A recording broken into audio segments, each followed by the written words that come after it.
And I think the thing that I've discovered in coaching is that it's all about the people I'm coaching, not necessarily their issues.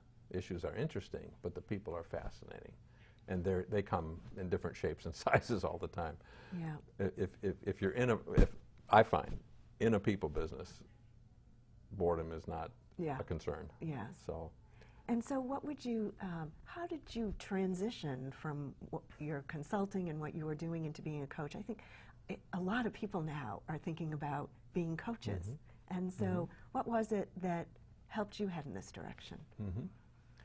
Well, I took a year off, as I mentioned just briefly, and that year off for me was recharge, recovery, but it was also, I decided I was going to spend a lot of time just seeking interesting people and scheduling coffees and lunches and just kind of doing a tour of interesting people. And so I had a lot of conversations with a lot of different people. Networking, really, right? Networking, but not looking for a job, really networking as to, I'm watching you, you're doing great stuff, I'm interested in what motivates you, kind of like you're interviewing me right now.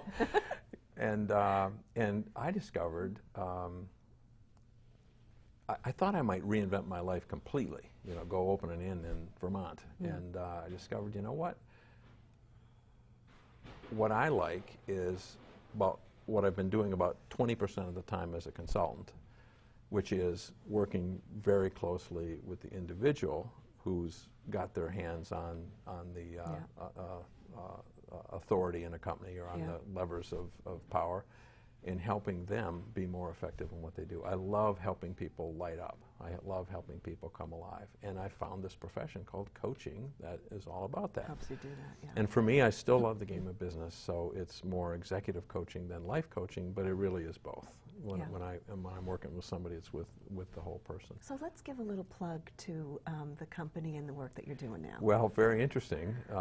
Moving to Newburyport and having a new home was enough, so I decided to start a new business this year as well. Total life change. And again, as you might imagine, the Praemia Group, which is our new business with two partners that I've known for 17 years. So let's say what the website is in case we want to find you. So it's www.Praemia Group, Praemia Group.com. Great. And my partners Vince DiBianca and Dave Laveman have also been coaches and consultants for a number of years, as well as business owners.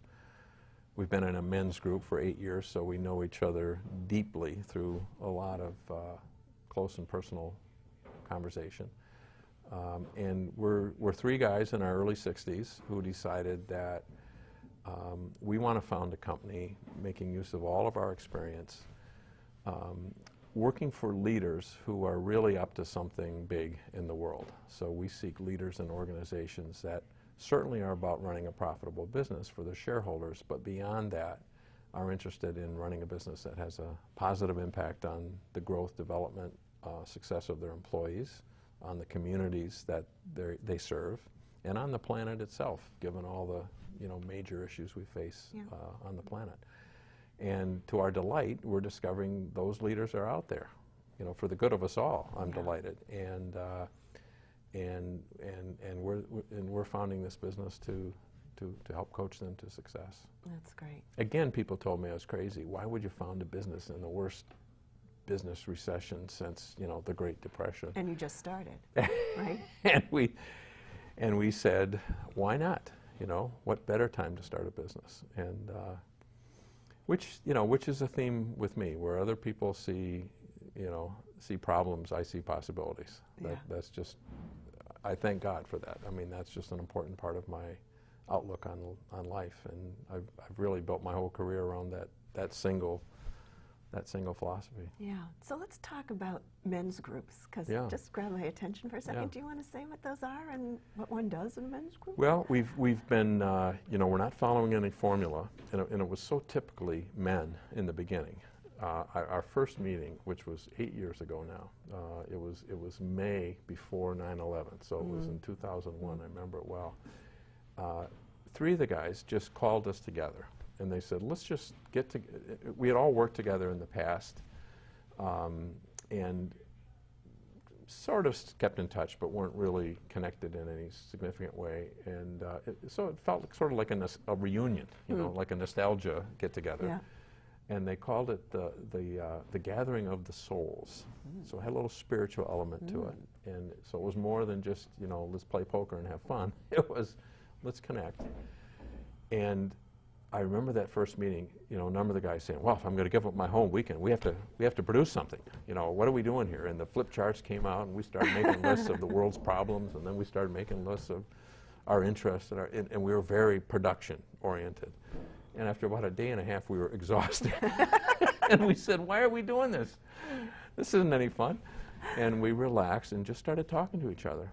And now we've evolved to a format where we meet 2 times a year for a weekend, and we just give each person an hour.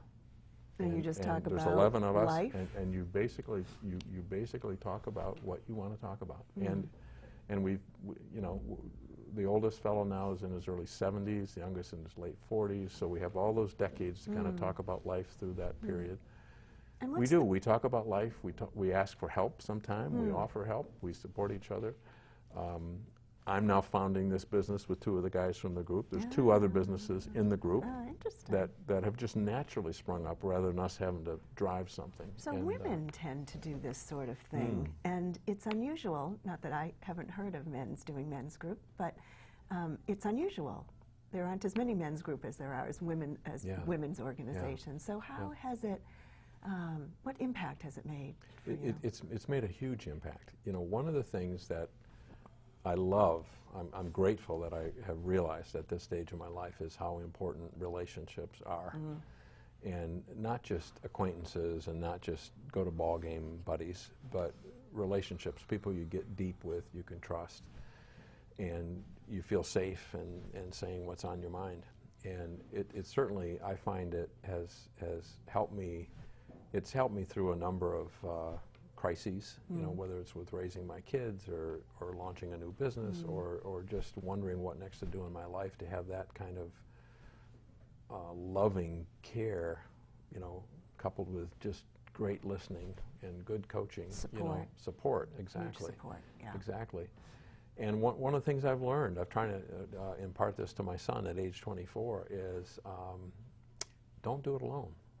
You know, whatever you're up to, life is a team game. And trying to do it alone really shrinks your life. It shrinks what you can achieve. It shrinks your ambitions.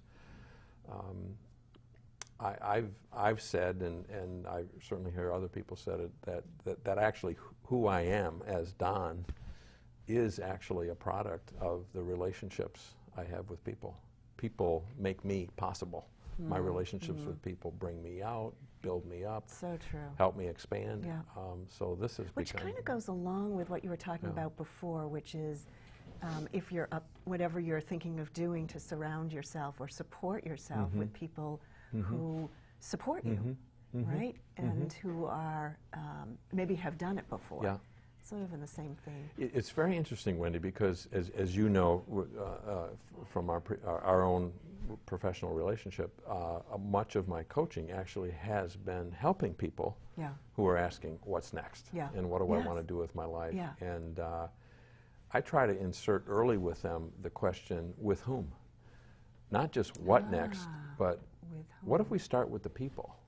What if we start with the people? And you know, in the Good to Great books, you know, Jim Collins, one of the things that he says is, first who, then what.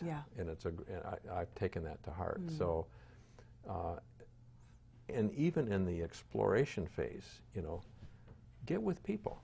Don't sit alone trying to figure it out. Which is impossible. Exactly. And not only exploring what next, but who am I?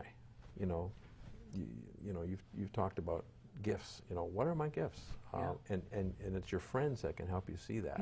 It's hard to see it yourself sometimes. So we talked about in one of our earlier shows, if you have no idea what your gifts are, ask 10 of your closest friends and just make a list of the things that they say, because they will see things that you cannot see yourself. That's right.